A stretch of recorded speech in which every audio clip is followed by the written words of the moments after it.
Chapter 1. A Stranger in Wood End. On Saturday the 31st of October 1964, a man arrived in the village. It was late in the evening. He was looking for somewhere to stay the night. He knocked at a door, and a woman opened it. "Good evening, madam," the man said. "I'm sorry it's so late, but can you help me, please? Is there a hotel in this village? I want to stay here tonight." The woman laughed. "A hotel? Here in Wood End? No, sir, I'm afraid there isn't." "What a pity," said the man. "I'm a stranger here, and I want to see your village tomorrow." The stranger was very polite. He was tall and had dark hair, and he had strange green eyes. "Perhaps Mrs. Harrison can help you," the woman said. "She has a room. Perhaps you can stay with her. Wait a minute, I'll get my coat and I'll take you there." The woman took the stranger to Mrs. Harrison's house. Mrs. Harrison gave him a room for the night. He was very glad. It was the last night of October, and it was cold. The next day was Sunday. The man looked round the village. He was very interested in the history of the village. He met some of the villagers and asked them their names. But he did not visit the church. That was unusual. The church in Wood End was the most beautiful building in the village. But the stranger was not interested in it. He did not go to church that night with all the villagers. It was the first Sunday evening of November. When the villagers came out of the church, the man had gone. They had all liked him. The ladies had thought he was very good-looking. A few weeks later he came back. It was the first Sunday in December. The villagers were coming out of church. It was cold and dark. "Hello," he said. "I'm back again. It's nice to see you all once more." His next words surprised everyone. "Perhaps you can help me," he said. "I'm looking for a house. I want to buy a house here." "Here?" someone said. "But why here? There's no work in Wood End for a young man. All the young people leave the village. They find work in Lydney, the nearest town." "I'll get a job somewhere," the stranger said. "Perhaps in Lydney." Then one of the villagers told him about old Mr. Smith's house. Mr. Smith had died in the summer. His house was empty. It was for sale. The house was on the corner of Main Street and Church Lane. "I'll ask about the house tomorrow," said the young man. "Perhaps I'll be lucky. Goodbye. I'll see you soon." The villagers watched him leave. They all saw his car. It was very big and luxurious. He looked rich. A few days later, Mr. Smith's house was sold, and in the middle of December the young stranger arrived. He moved into the house and worked very hard. He fixed the roof. He repaired broken windows. He painted and decorated. He changed the whole house. But there was a big surprise for the villagers. On the morning of Monday the 21st of December, they saw a big sign on the front of the house, and on the sign were these words: "The Corner Shop, Proprietor Dave Slatin." Chapter 2. The Village Meeting. The villagers could not believe it. A shop in Wood End. Everybody talked about it. There was once a shop in Wood End, but it had closed 20 years ago. Some people wanted the shop, but others did not. The villagers met in the evening in the village hall. Everybody was there. Everybody was interested in the new shop. "The corner shop is a good idea," someone said. "We need a village shop. We won't need to go to Lydney." Then Mrs. Harrison spoke. She liked the stranger, Dave Slatin.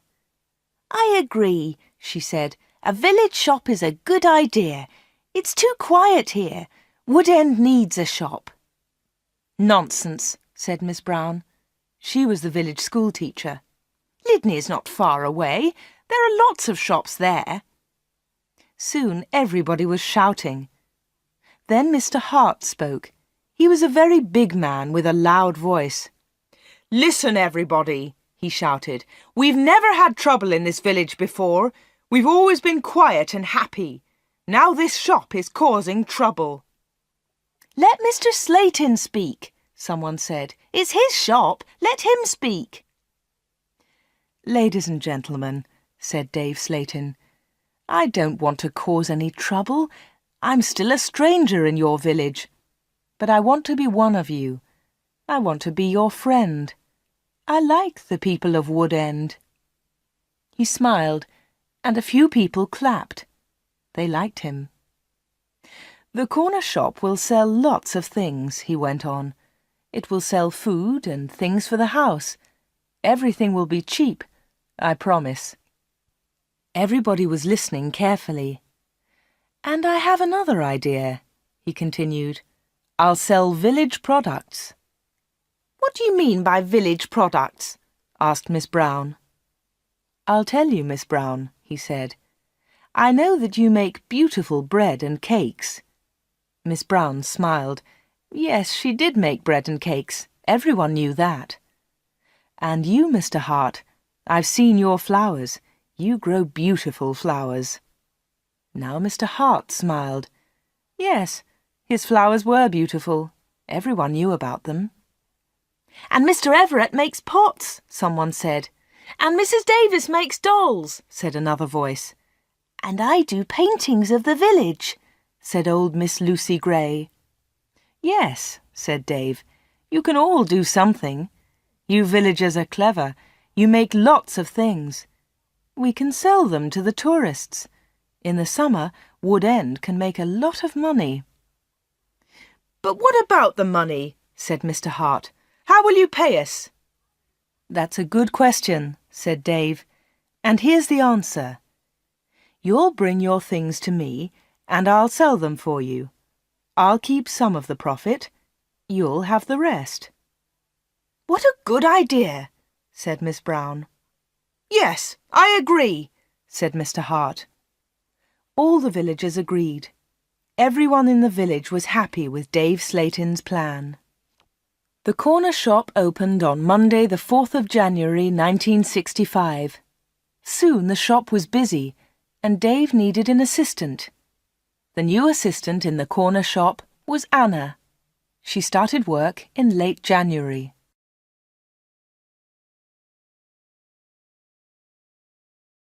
Chapter 3. The Corner Shop.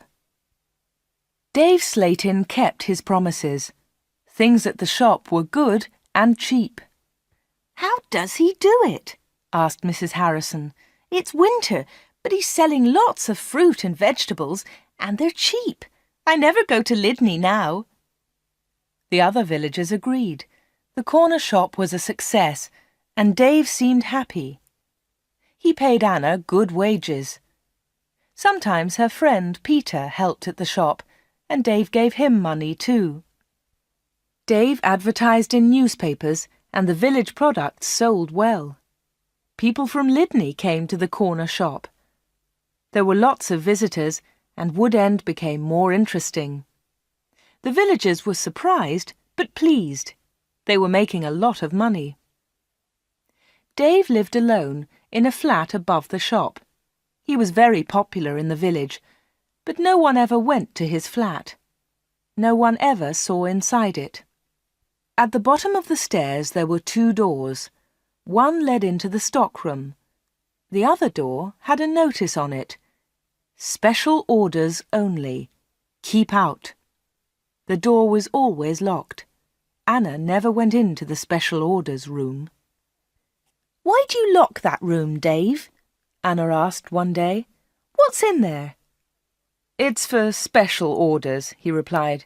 "Big orders." "But you won't get any big orders in Wood End," said Anna. Dave said nothing. He did not want to talk about that room.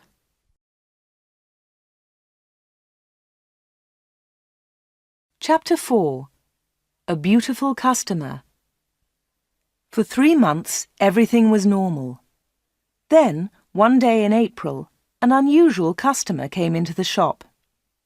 The new customer was a very beautiful woman. She was wearing expensive clothes and arrived in a large car. "Is this the corner shop?" the woman asked. She looked round and seemed a little surprised. "Yes," replied Anna. "This is the corner shop. It's the only shop in the village." "I'm looking for Mr. Slayton, the owner of the shop," said the woman. "I think he's upstairs," said Anna. "I'll go and get him. Does he know your name?" "Yes, I think so," was the reply. "Tell him—" The woman stopped. "Tell him Miss Gordon is here. Miss Greta Gordon." Anna was amazed. "Are you Greta Gordon, the film star?" "Yes, that's right." The woman smiled, but she was nervous.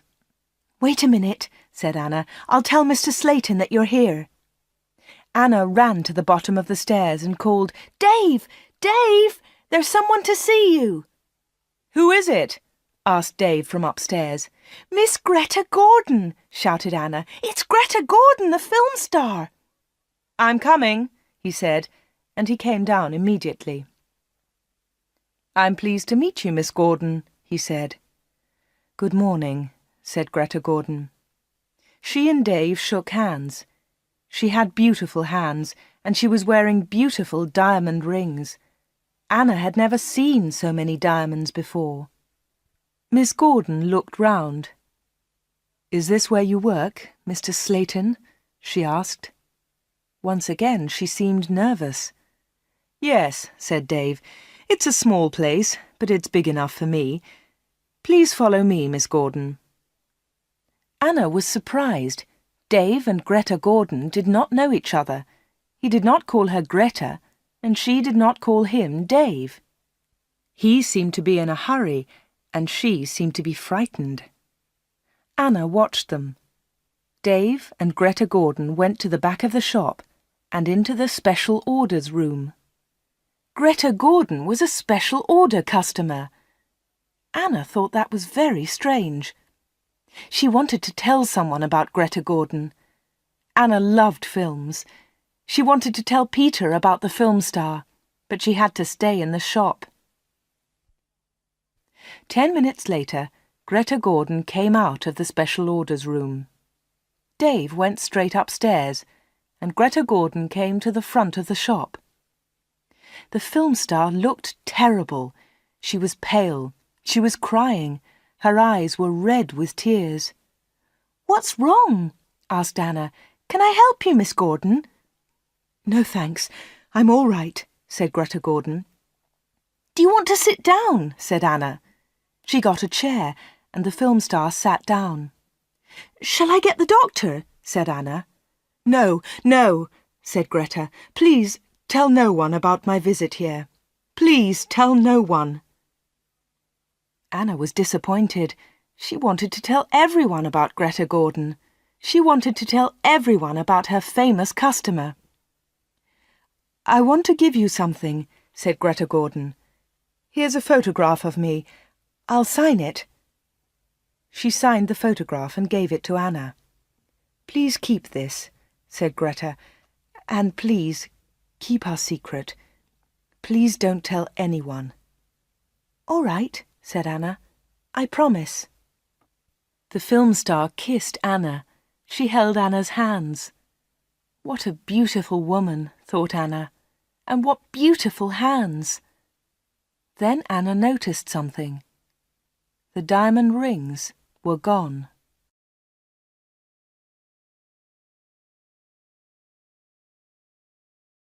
Chapter 5. A page in film news. Dave never talked about Greta Gordon. He never talked about her visit to the corner shop. One day, Anna asked him about the film star. "How do you know Greta Gordon?" said Anna. "Is she a friend of yours?" "I don't want to talk about her," Dave replied. "She was a special order customer. Don't ask any more questions about her, Anna." So Anna did not ask any more questions. She did not ask about Greta Gordon's special order, and she did not ask about the rings. Anna kept her promise. She never told anyone about the film star. Soon it was spring. Anna and Dave were busy. Mr. Hart brought lots of flowers to the corner shop, and Anna sold them to the tourists. There were lots of tourists that year. In May, Peter asked Anna to marry him. She said yes. They became engaged. They planned to get married in the following year. Now they needed money, so they worked hard and they saved. They were very much in love. On Saturdays, Peter played football or cricket, and Anna often went to the cinema in Lydney. He enjoyed sports, and she loved watching films. One day, Anna was reading Film News. This was a magazine about film stars. She turned the pages. There was a picture of Greta Gordon. Anna was pleased. What a surprise! Beautiful Woman was going to be a big film, and now Greta Gordon had the star part. Anna wanted to tell Peter about Greta, but she kept her promise. She did not tell anyone. But she did show Film News to Dave Slayton. "Look, Dave," she said, "here's a story about Greta Gordon. Isn't it great? She's got the big part in Beautiful Woman." Dave looked at the magazine. "Greta Gordon will star in Beautiful Woman." The star of Beautiful Woman was Joanna Lee, but Miss Lee has broken her arm. "I don't know what happened," said Miss Lee. "I was in my bedroom. I slipped and fell." Greta Gordon will now be the star of Beautiful Woman. "I'm so lucky," Greta told us yesterday.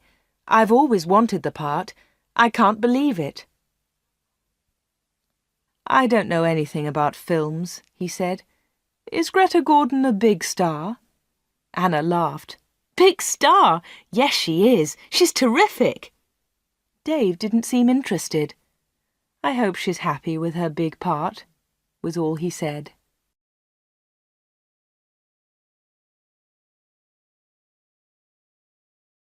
Chapter 6. A Quick Kiss.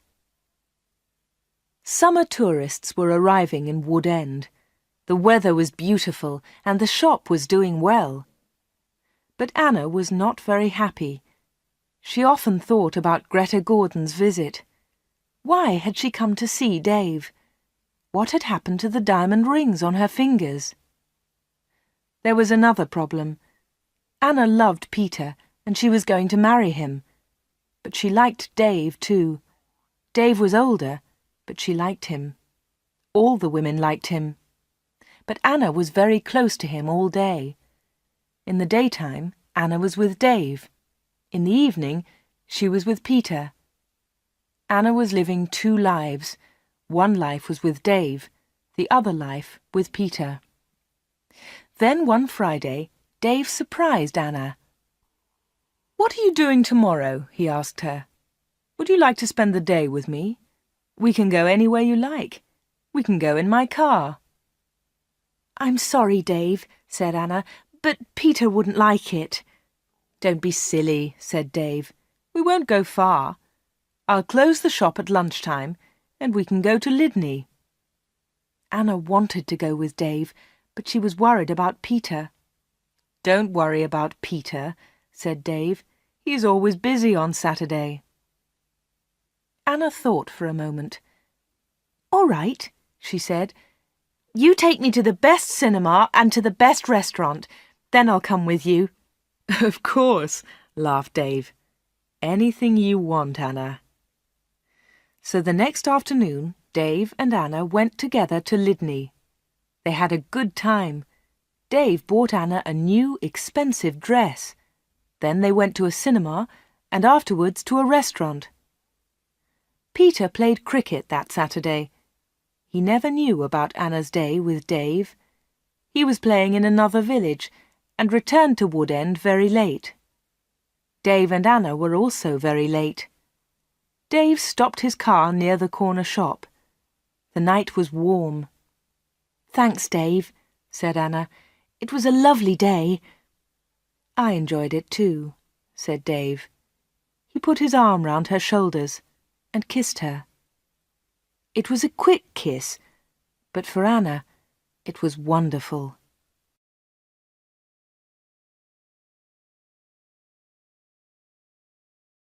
Chapter 7. Another Special Order. The summer passed. The corner shop was always busy. Sometimes Dave opened the shop on Sundays too. Anna earned a lot of money. Everyone thought that she was happy. But life was difficult for her. She liked Dave. He was her boss, and he was older than her.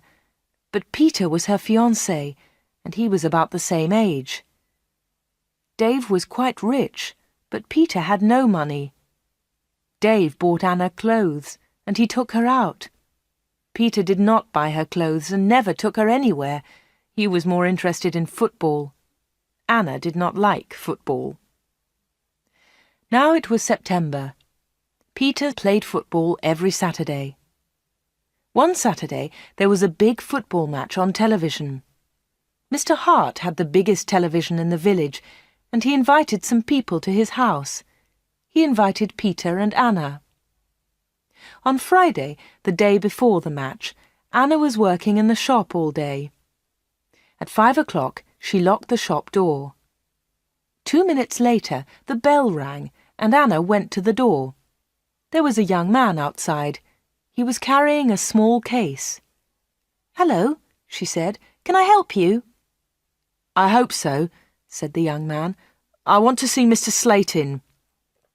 "I'm afraid that the shop is closed now," said Anna.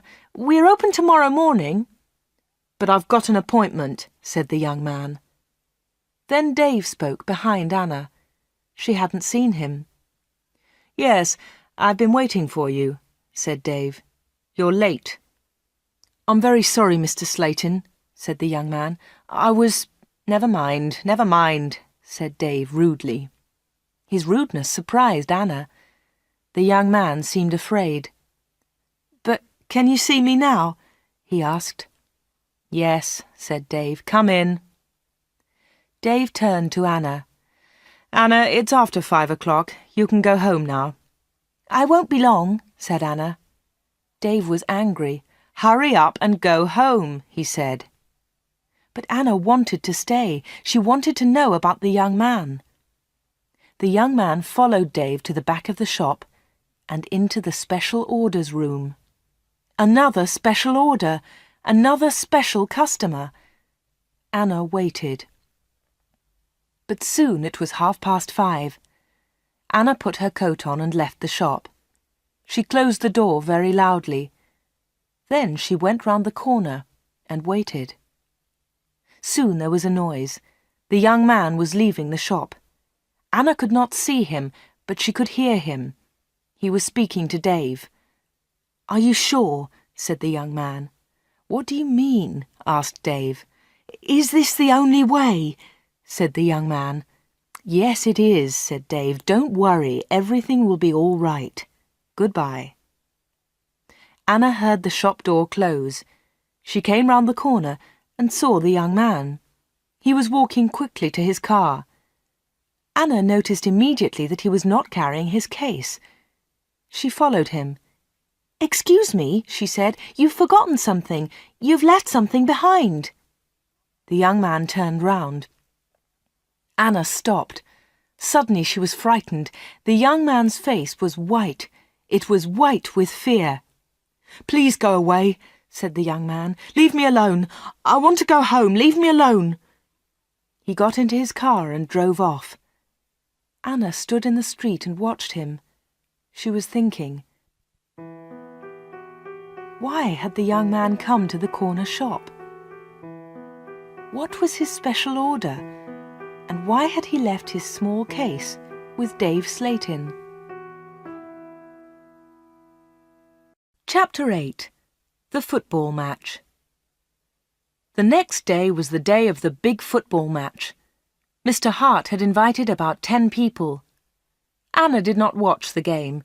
She was helping Mrs. Hart in the kitchen. They were making tea. It was a good game, and everyone was enjoying it. At half-time, Peter went into the kitchen. "Why don't you come and watch the match, Anna?" he said. "It's really good. Come on." Anna laughed. "No, thanks," she said. "I'm helping Mrs. Hart. Look, here's the tea. Can you take it in to the others?" "OK," said Peter. "It's a terrific match. Mike Bailey scored a great goal." Peter took the tea into the sitting room, and the second half of the match started. The second half was very exciting. Mike Bailey scored another goal after 20 minutes. The score was 2-0. Then the other side scored 2 quick goals. It was 2-2. There were only 5 minutes of the match left. "Come on!" shouted Peter. "Come on, Mike, let's have another goal!" In the last seconds of the match, Mike Bailey scored the winner. It was his 3rd goal of the match. But something was wrong. The other team's goalkeeper was injured. Bailey had been very near the goalkeeper, and he had kicked the ball very hard. The ball had hit the goalkeeper's neck. Mrs. Hart and Anna came in from the kitchen. "What's happened?" said Anna. "What's wrong?" "It's Brian Thomas, the goalkeeper," said Peter. "He's injured." It was serious. The goalkeeper had broken his neck. Later they all watched the news on TV. They saw pictures of Mike Bailey's 3rd goal. It was a great goal. They saw the ball hit the goalkeeper. It was an accident. The TV announcer said, "And now over to our sports studio for an interview with Mike Bailey." They all watched the interview. The TV showed a picture of Mike Bailey and the interviewer. "Mike," said the interviewer, 3 goals in 1 match. How do you feel about that?" But Mike Bailey said nothing. He could not speak. He tried to speak, but he could not. It was terrible. The interviewer tried another question. "Let me ask you about the 3rd goal, Mike. It was a great goal, but how do you feel about the injury to Brian Thomas?" It was a silly question. The injured goalkeeper would never play football again. Mike Bailey said nothing. He looked very ill. When the interview ended, Mr. Hart turned off the TV. No one noticed that Anna had left the room. Mike Bailey had looked frightened. Anna was frightened too. Mike Bailey and Anna had met before, the day before, at the corner shop.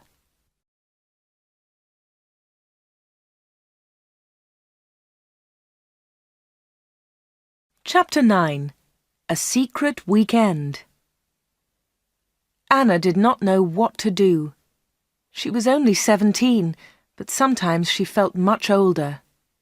She wanted to ask Dave about Mike Bailey and Greta Gordon. She wanted to know about special orders. She decided to wait.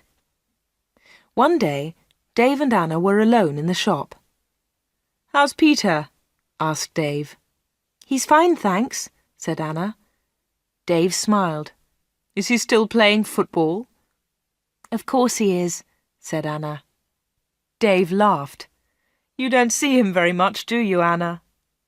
"I see him 3 or 4 times a week," said Anna. "What about weekends?" Dave asked. Anna replied quickly, "I don't see him much at weekends. He plays football then." "When are you getting married?" asked Dave. "I don't know," she replied. "We haven't decided yet. Perhaps next year." "That's a long time."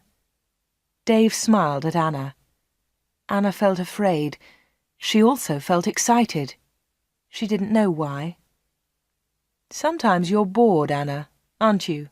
said Dave. He looked into her eyes. "Yes," said Anna, "that's true." "Why don't you come away with me for a weekend?" said Dave. "We can go to London." A weekend in London! Anna had only been to London once for a day.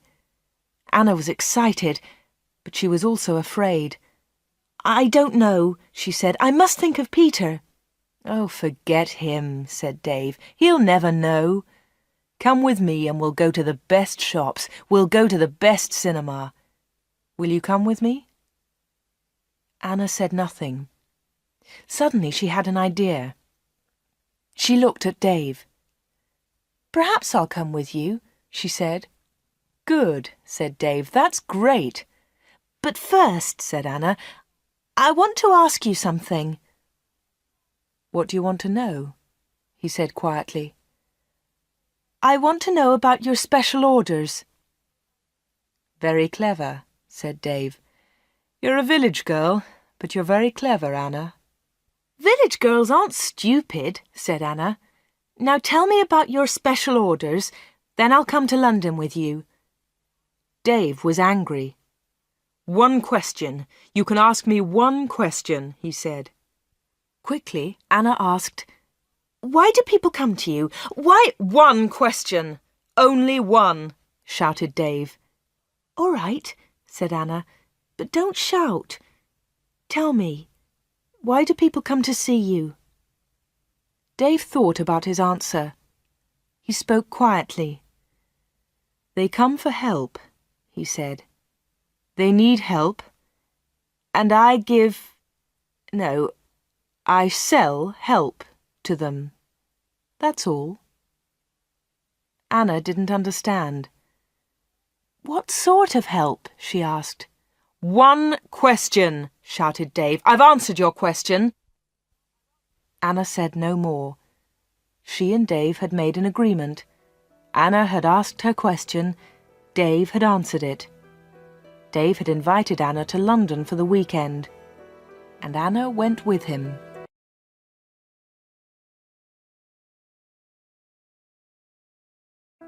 Chapter 10.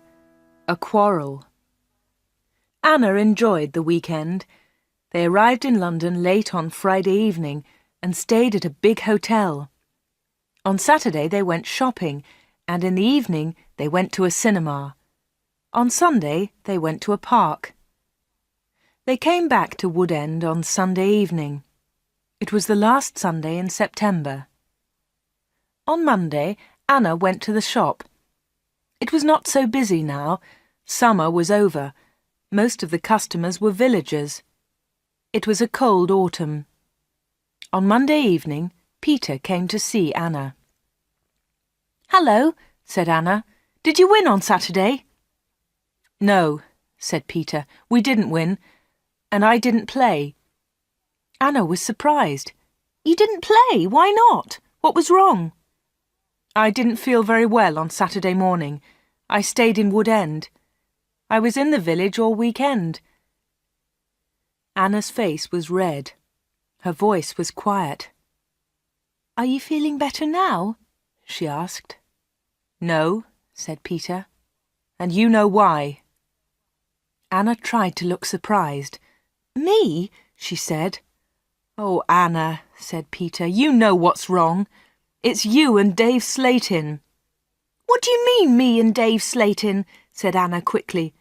"You went away with him on Friday evening. Someone saw you in Dave's car." Anna tried to explain. "Oh, it's nothing," she said. "Dave and I went—" "Shut up," said Peter. "I don't want to know, Anna. Don't talk about it." "But Peter," said Anna. Peter didn't listen. "I know he's got a lot of money. He can take you to places. He's from a big city. I'm a poor village boy, Anna. But you must choose. You must choose between Dave and me. You can't have both of us." "I know that, Peter," said Anna, "and I don't want both of you. But listen, Peter, I want to tell you about Dave. There's something very strange about him." "Dave, Dave, Dave," Peter shouted. "You talk about him all the time. I don't want to hear his name again." Peter turned round and walked out of the room. He left Anna's house. Now Anna was alone. She was very unhappy. She wanted to talk to Peter. She wanted to tell him about Dave. She wanted to tell him about Greta Gordon and about Mike Bailey. But Peter had left her. Chapter 11. Arthur Reisman. It was October. It was cold and wet. Anna was not very busy at the shop. She was very unhappy. She was a different girl. She seemed older. She didn't go out much. She looked ill. Most of the villagers knew that Anna had quarrelled with Peter. They also knew that she had been to London with Dave. But no one was able to help Anna. She did not talk to anyone. Before, she had been a happy, smiling girl. Now she was sad and lonely. She went to the shop every day. She was waiting for another special customer. Anna did not wait long. It was the middle of the month. Anna was alone in the shop. It was almost lunchtime. A middle-aged gentleman came in. He was a big man with a very large moustache. He was well dressed, and he was carrying a large briefcase. "Good morning, miss," he said politely. "Good morning, sir," said Anna. "Can I help you?" Anna was very polite too. She was interested in this man. "I'm looking for Mr. David Slayton," said the man. Anna smiled. "Are you a salesman?" she asked. She knew that he was not a salesman. He didn't look like a salesman, but she wanted to talk to the man. The man smiled. "Yes, I am a salesman," he said. That was not true. Anna knew that the man was lying. Then she said, "Perhaps I can help you, sir. I usually speak to the salesman." She looked at the man's case. It had the letters ARICS printed on it. "Thank you," said the man very politely, "but I have a private appointment. I have come from London, and I must see Mr. Slayton." "I'm sorry," said Anna. "He's very busy at the moment, but I'll tell him you're here. What's your name, please?" The man smiled. "Roberts," he said. "Arthur Roberts." Anna went to the back of the shop. Dave was coming down the stairs. "There's a man in the shop," said Anna. "He wants to speak to you." "Thanks," said Dave, and he went to the front of the shop. "Good morning, Mr. Reisman," said Dave. "I'm pleased to meet you." Anna listened. Reisman! The man's name was Reisman, not Roberts. What a liar! The man did not look at Anna. "I'm pleased to meet you, Mr. Slayton," the man said. "Please come with me," said Dave. Mr. Reisman followed Dave. They went into the special orders room. A minute later, Dave came out. He came to the front of the shop. "It's lunchtime, Anna," he said. "You can go home now." "Thanks, Dave," said Anna. "I'm going in a few moments." Dave went back to the special orders room. Anna did not leave the shop. She waited. Anna wrote down the letters ARICS. She understood AR, Arthur Reisman, but she did not understand ICS. At 1:30, Anna heard noises. Mr. Reisman was leaving. Dave was talking.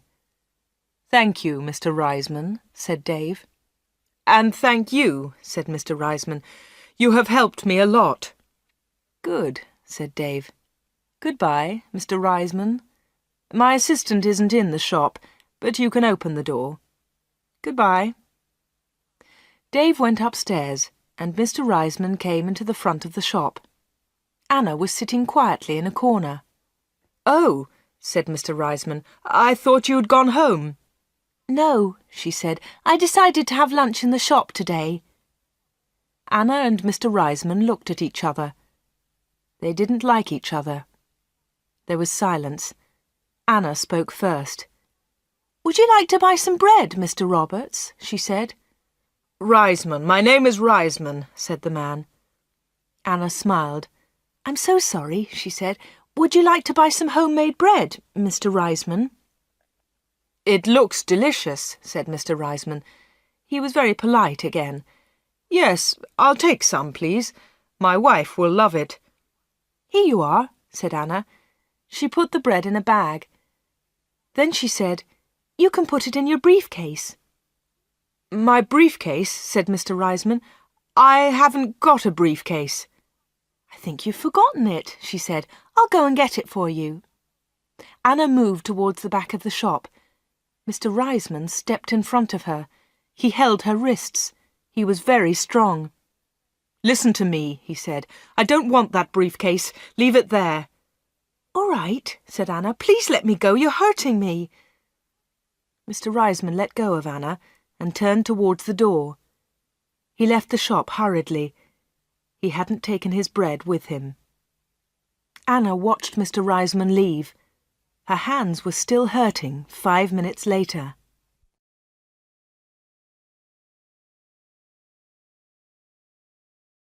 Chapter 12. Anna waits for news. Anna waited for some news about Mr. Reisman. She remembered Greta Gordon. The film star had visited the corner shop. Later there was news about her in a magazine.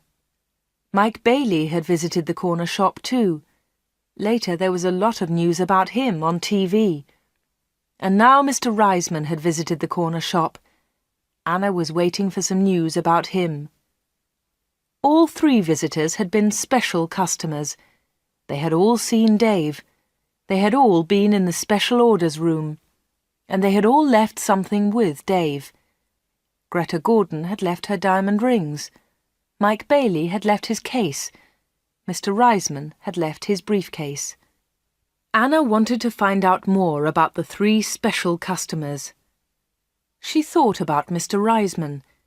His case had the letters ARICS on it. She understood AR, but what was ICS? Perhaps Mr. Reisman was a businessman and ICS was his company. Anna looked in the newspapers, but she didn't find anything about ICS. She read the magazines. She listened to the radio. She watched TV. But there was nothing about ICS. Anna heard nothing. She saw nothing. Then she had an idea. She decided to go to London and find Arthur Reisman. It was a Friday. Early in the morning she left a note for Dave. She took the note to the shop. "Dear Dave," it said, "sorry I can't come in today. I'm going to Lydney. I'm buying some things for my wedding. Anna." The note did not tell the truth, but Anna didn't care. Anna took a bus to Lydney and then caught a train to London. She got to Paddington Station at midday. She got off the train and looked for a telephone box. The telephones were near to the entrance to the station, but the boxes were all full. She stood and waited. Then Anna saw the letters ICS. There they were. They were on a huge advertisement. Anna had found the answer to her problem. International Computer Services, ICS. Perhaps that was Mr. Reisman's company. Soon one of the phone boxes was empty. Anna rang the number, 222-8959. "ICS, can I help you?" said a woman's voice. "Yes, please," said Anna. "I want to speak to Mr. Reisman, Mr. Arthur Reisman. I think he works at ICS." The woman laughed. "Works here? Yes, he does," she said. "He's the vice chairman of the company. Wait one moment, please. I'll get his secretary." Then there was another woman's voice on the phone. "Mr. Reisman's secretary, can I help you?" "Yes, please," said Anna. "I'd like to speak to Mr. Reisman." "Who's calling, please?" said the secretary. "Mr. Reisman doesn't know my name," Anna replied. "Is Mr. Reisman expecting your call?" the secretary asked. "No, he isn't," said Anna.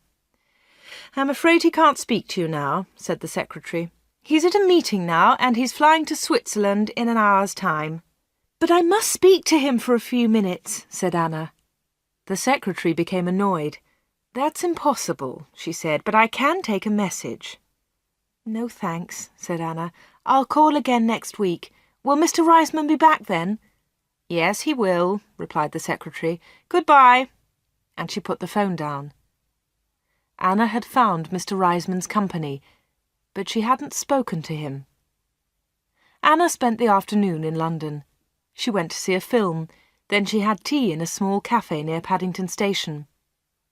Her train left London at 6:30. She bought an evening newspaper and got on the train. Anna was tired, but she felt happy. After a few minutes, she looked at her newspaper. Anna was waiting for some news. There it was, on the front page. "Private plane crash near London. 6 dead, all from ICS.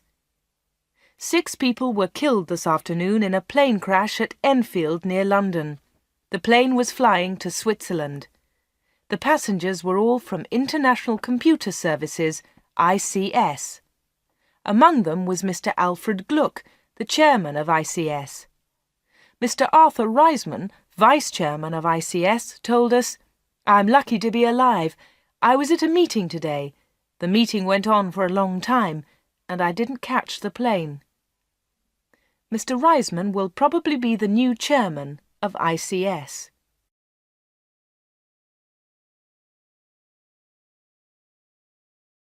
Chapter 13. The Special Orders Room. Anna got home about 10 o'clock. She turned on the radio and listened to the news. The chairman of ICS was dead, and Mr. Reisman was the new chairman. Anna didn't sleep that night.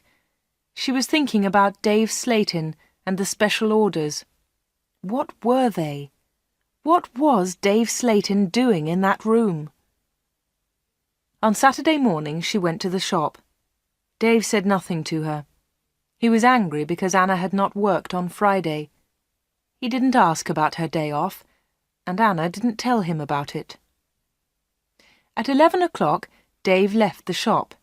He got in his car and drove off. Anna was alone. This was her chance. She went to the back of the shop and turned the handle of the locked door. But the special orders room was not locked.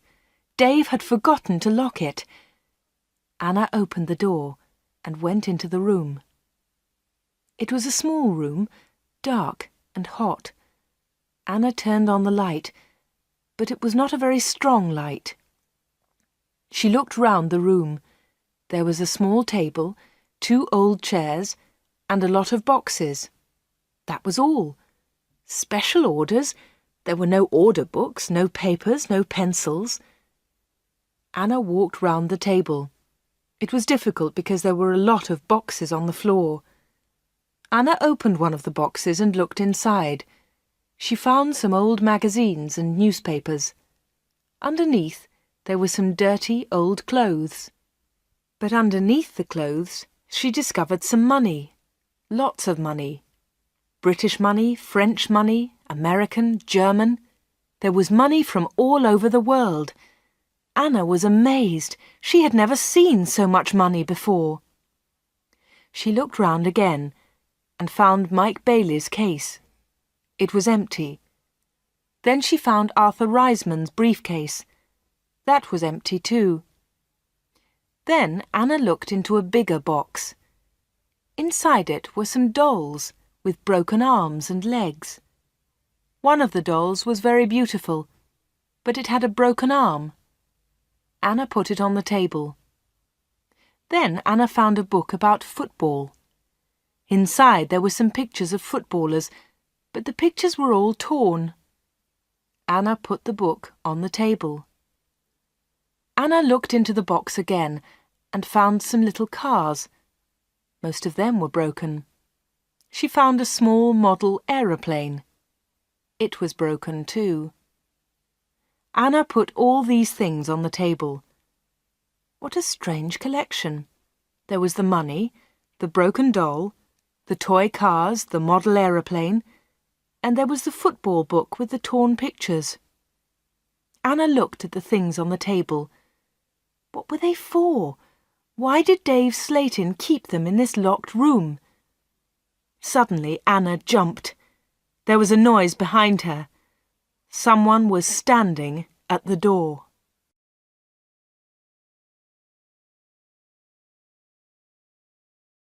Chapter 14. The Special Customers. "What about the diamond rings?" said a voice. It was Dave Slayton. He was laughing. "I left the door open for you," he said. "I wanted you to go into this room this morning." Anna was frightened, but she tried not to show her fear. "You haven't found the diamonds," Dave said again. Anna remembered Greta Gordon's diamond rings. Were they in this room too? "Here," said Dave. He came into the room and picked up an old box. He took out the rings and threw them on the table. "They aren't yours," said Anna. "They belong to Greta Gordon." "They belong to me," laughed Dave. "She gave them to me." "But why?" asked Anna. "Why? Why did Greta Gordon give you those diamonds? And all this money? Who gave you the money?" "My special customers," said Dave. "My special customers gave me the money. It's mine now." "Mike Bailey and Mr. Reisman gave you all this money?" asked Anna. "Yes," said Dave. "You have seen some of my special customers, not all of them." "But why do they come?" Anna asked again. "These people come to me for help," replied Dave Slayton. "I help them, and they pay me." "But how do you help them?" asked Anna. Dave Slayton picked up the beautiful doll with the broken arm. "Do you remember Joanna Lee?"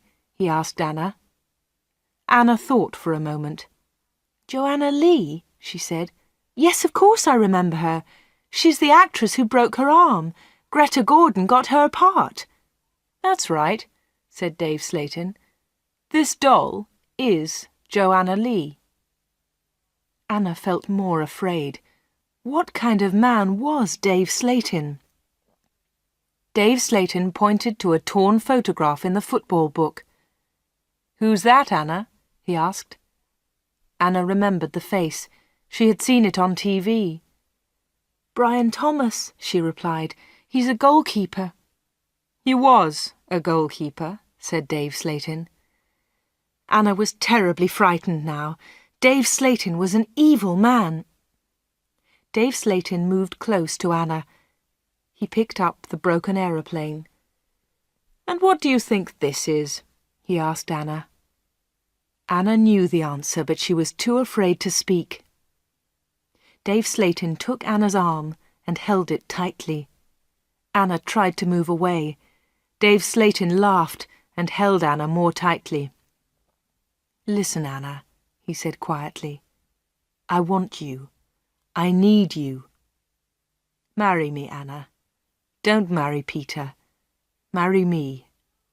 "No, no," she cried. "Let me go! Let me go!" "But Anna, you still don't understand," said Dave Slayton. "I have strange powers. I can give you everything you want." He looked into Anna's eyes. "And my children will have these powers too," he continued. "I will give you money and diamonds. And you, Anna, you will give me children." Anna was terrified now. She kicked Dave Slayton very hard, and he let go of her hand. Anna moved quickly. She ran out of the special orders room, through the front of the shop, and out onto the street. She ran all the way home.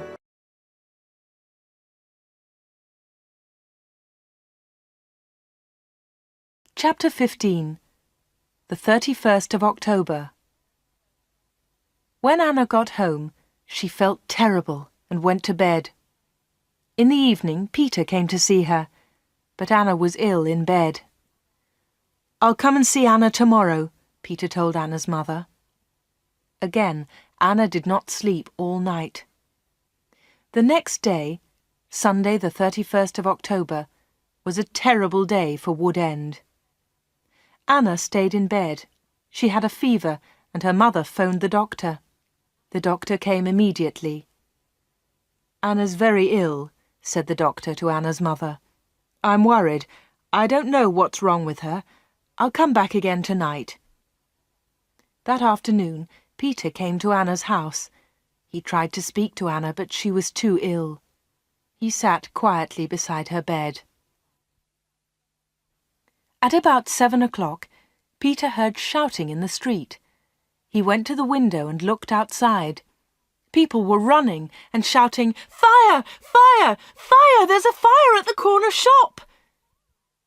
Peter ran out of Anna's house and into the street. There was a big fire on the corner. The shop was in flames. Nobody could see Dave Slayton. "His car's here," said Mr. Hart. "Dave must be inside." Then the villagers saw him. He was standing at an upstairs window. "Jump, Dave!" they shouted. "Jump! Save yourself!" But Dave did not move. He was standing at the window, and he was laughing. Some of the women in the street started screaming. Mr. Hart tried to run into the shop, but the others pulled him back. Flames were leaping up from the shop. The flames reached Dave Slayton. The villagers saw that he was still laughing. That was the last time they saw him. The flames hid him completely. No one was able to save him, and no one ever saw him again. Peter went back to Anna's house. The doctor was in the kitchen, talking to Anna's mother. Suddenly, there was a scream. They ran upstairs to Anna's room. Anna was dead.